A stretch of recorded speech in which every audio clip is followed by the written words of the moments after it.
Back to Bryant Creek for peaks 41, number 3, and 40, number 4.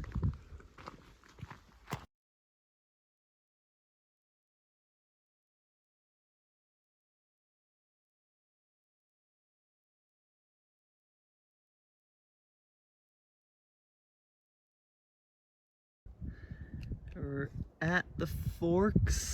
That's the ascent fork, and that's coming back. And it took 3.7 kilometers, 50 minutes to get here. Looking up into the main Bryant Valley.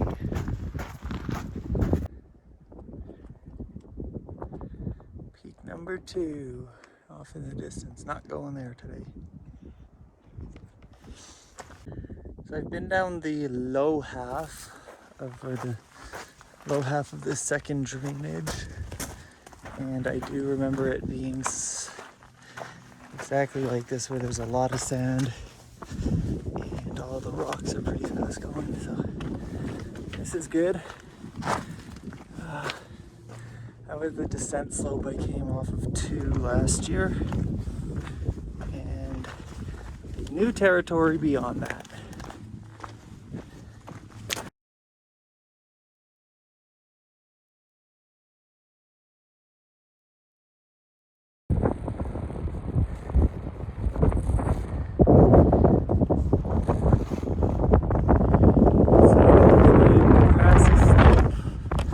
Get me out of the creek, see if it does any good, and it'll be good if I don't lose all of this elevation. Should have stayed in the creek. So I'm just going to cut through the trees, get into that gully, and scoop out of here. Actually, I am backtracking the whole thing, dropping back down that grassy ramp, staying in the creek. The slope was a bit unfavorable, a bit too steep, and quite high up, so head back down. Getting up into almost the top of the drainage. It's hard to see in the shade right now, but that big feature, there's a smaller feature in front of it, and that's the boxing glove. Hard to tell from straight on. And that's the area between peaks 2 and 3. So I believe in the back is the false summit of 2, and 2 should be just beyond what's visible there.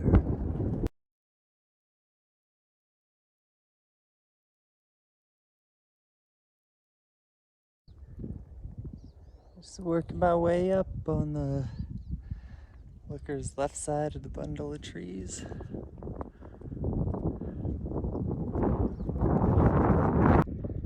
Better angle of the boxing glove from the side. And that's the traverse terrain. Peak 2 to 3. Somewhere up there. I can't see it from here. So here's the 2 forks. First one here, separated by that brown hump. And the second fork is where the slabs are. Junction's right there. Easy traverse across the first one. Second one looks a bit more incised. We'll see when we get right above it.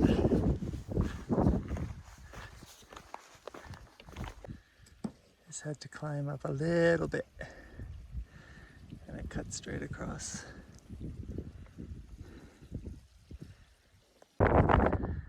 Just crossed both forks, and that is slopes in front of my face. Way less steep than what it looked like from afar. Never judge until you're on it. But it's still moderately steep. Steep enough. Peak 2. Peak 1. Compression. Scree is so bad here. It's like tiny barbecue briquettes, but I found this runnel and the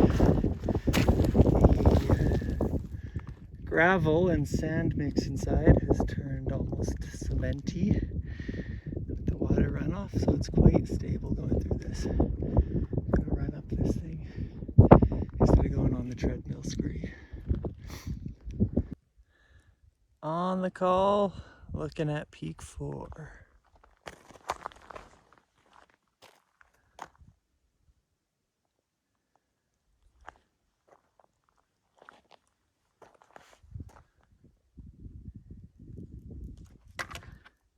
And right there is Bogart.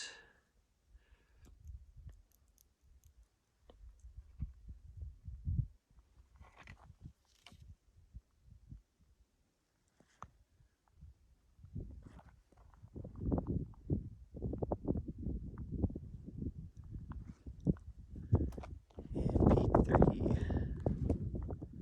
Just a walk.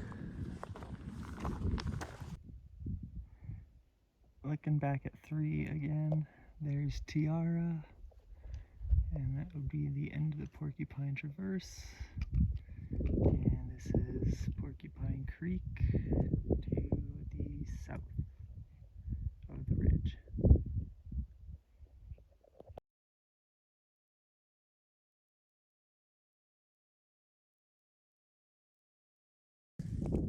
Summit of GR41, peak number 3. Looking at Tiara, Boundary in the back, Belmore Brown.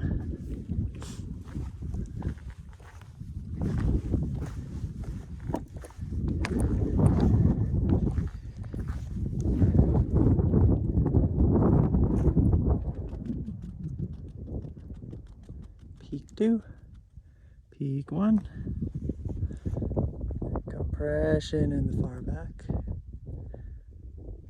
Bryant, and Bryant peak 4.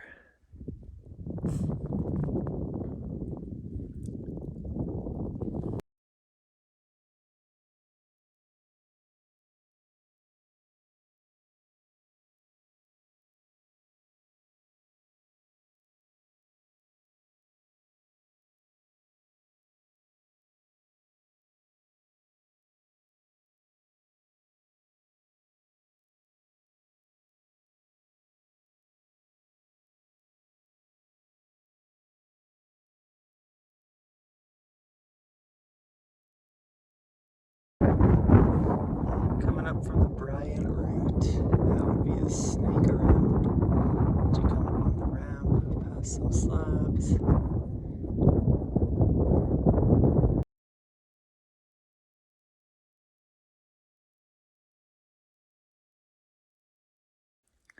Just below peak 3, looking west, up at peak 3.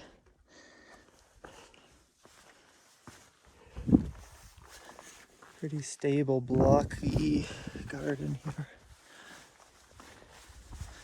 Not much shifting.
Summit out of 4.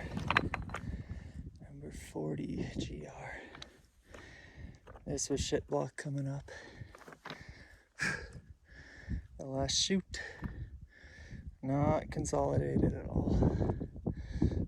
I had to step a bunch for everything to settle, then take a step.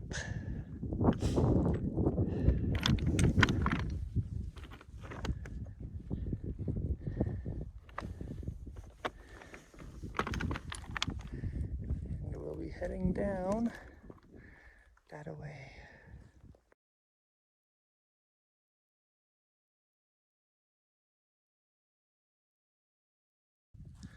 That's the continuation on to Bryant 5 and Bryant Lake right there. And now we're supposed to descend the light streak. We can faintly see it. It's supposed to be a really good scree run. We'll see.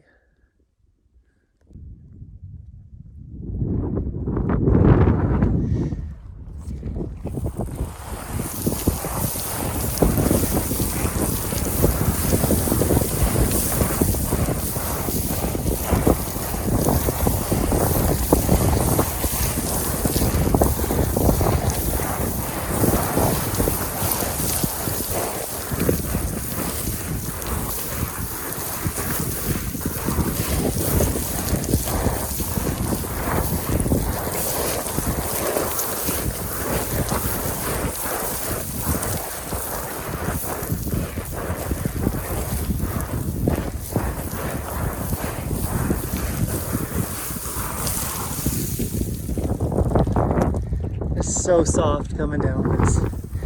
So soft.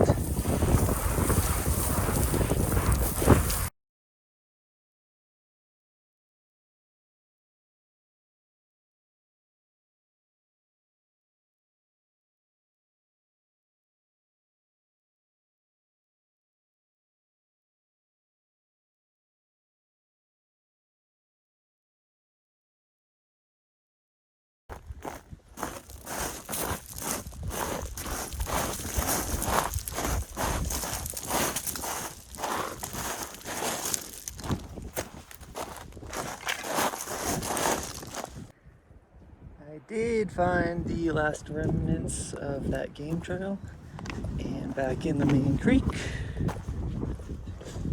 So heading that ways to Bryant Lake. And I've been through here before. So Tix today gets a mix between 3.5 and 4. Some scree areas were super bad, but I love the Bryant bowl so much. Super entertaining in here. It's a lot to look at.